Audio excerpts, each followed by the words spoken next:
Hopefully this is an acceptable level of background noise because it's like 92 in here. So I gotta have a fan. I had the garage door open all morning, and well, for the last hour, and it hasn't changed because there's no wind. 73 outside, 100 degrees in here. Oh well. So, it's been a minute, and I'll explain why. In June, I went on a 2, maybe 3 week vacation. After that, I had to come home, and there was a lot of chores to do around the house. I did work on the plane a little bit, but I didn't film because I knew I was leaving again within 3 weeks, and by the time I got all the chores around the house done and it's out in the yard, I just didn't have the energy to do it. So the only thing I did do is the Autopilot servos, and I didn't film any of that, and I'm glad I didn't film any of that. I will take you around and show you where I'm at on the plane right now, and then what I'm working on, and kind of a timeline going forward, because real soon I'm going to be starting the wings. Maybe 1-2 weeks at most.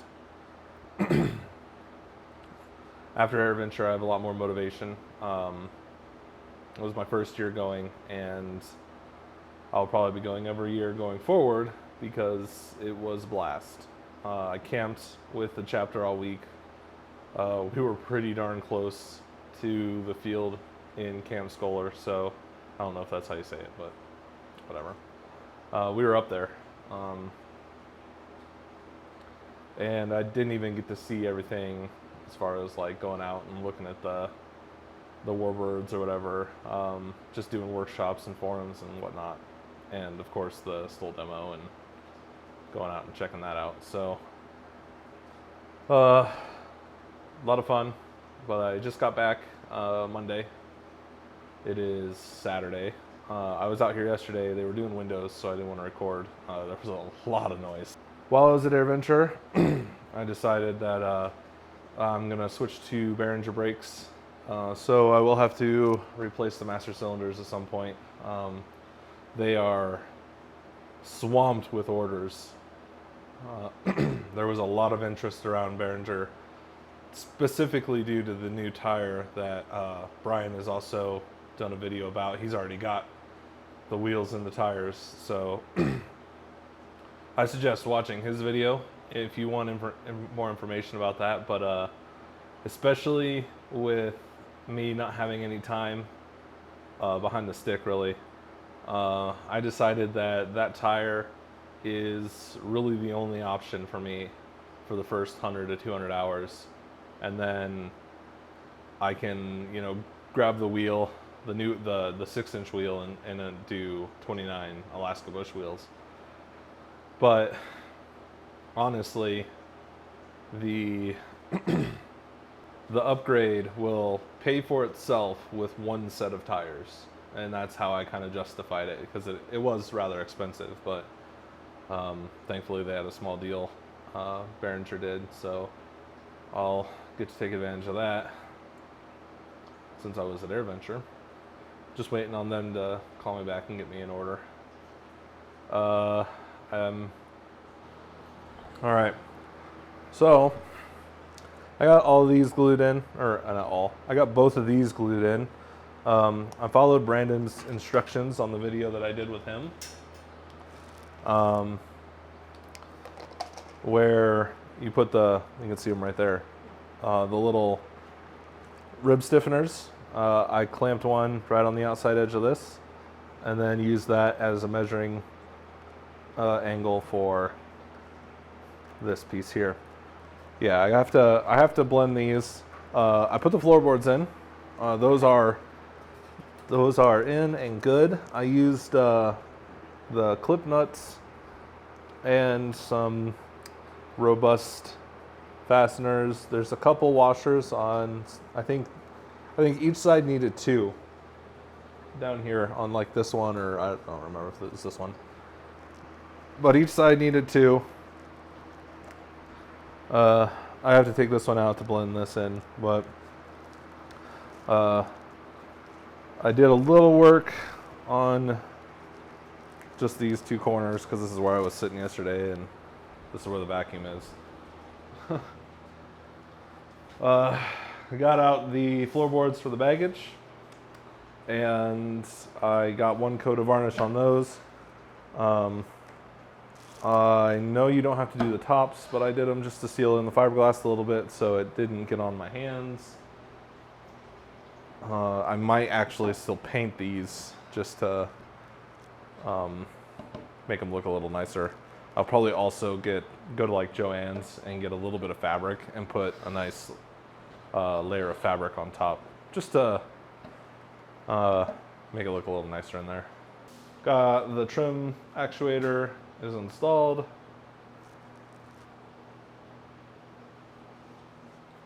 Obviously, I don't know the last video I had when I showed these, but I'm very, very close to done. You can actually still see little spots of superfill that just need sanded down.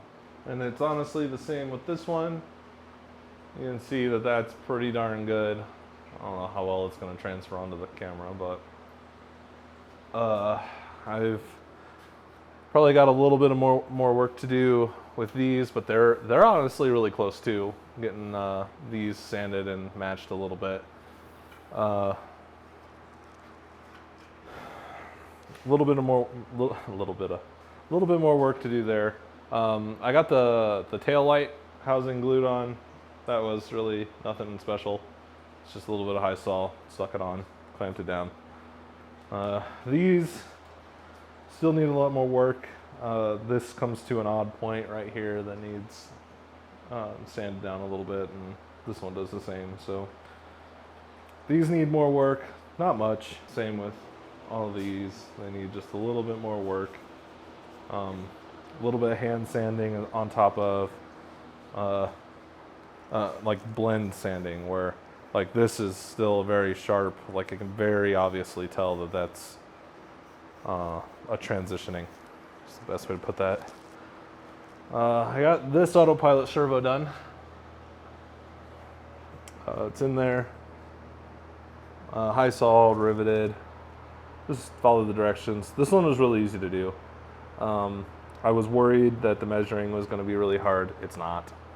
Before I left on my vacation, not AirVenture, in June, I emailed Brandon.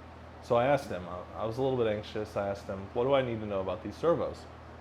And word for word in the email, he said, on the pitch servo bracket, make sure there is enough clearance that the Autopilot servo will just slide in.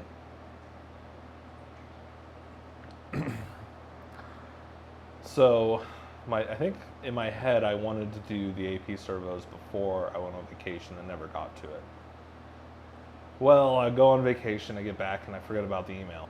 And I go to do the Autopilot servos. The front one goes on, no problem. And I get to the back one, and I get the bracket in, and I'm sitting here looking at it, and I'm like, I have the servo, and I'm like, this doesn't want to fit through this ring. It's really close. Maybe if I just use the hardware, it'll pull it into the circle, and it's supposed to be very snugly fit. That's what I had in my mind. Well, needless to say, I did that, and it didn't sink into the hole. In fact, if I tried to rotate the servo arm, it would not rotate. So I backed it off. I was looking at it, and I thought to myself, something's not right here. And then I remembered the email. So I looked at the email, and I just kind of shook my head. because I literally did exactly what Brandon told me not to do. And in doing so, the servo was worthless. Well, the servo was in a state of needing repair at that point, because there's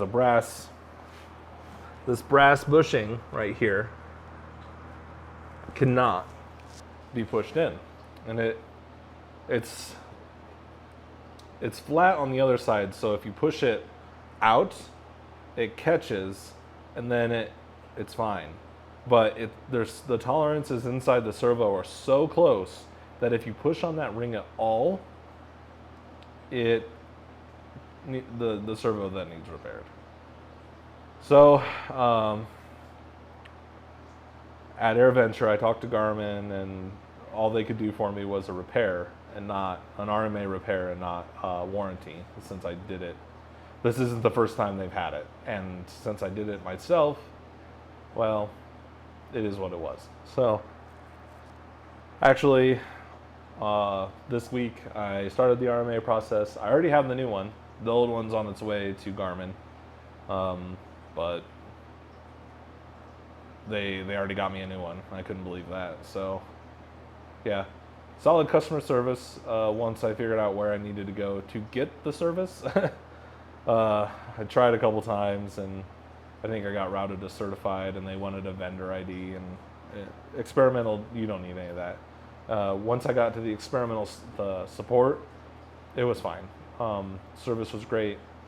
They had me taken care of. The whole RMA started in a day, and 2 days later I had the servo.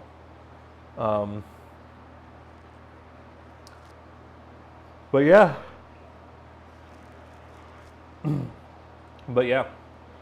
Moral of the story on this one is, on this bracket, regardless, just take out some of this material with a Dremel right here in this circle.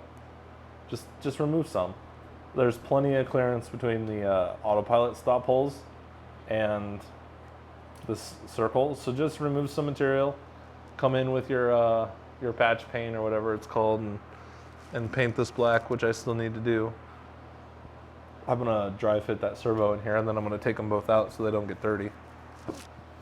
But make sure you remove some material. Even if it fits, I would still remove some material. Anyway, guys, have a good one. Hope you're all doing well. Like always, comments down below if you want. Love reading them. Oh, before I forget, it was nice meeting the few of you that were at AirVenture. Nice hearing that everybody appreciates my mistakes included style of filming and editing. So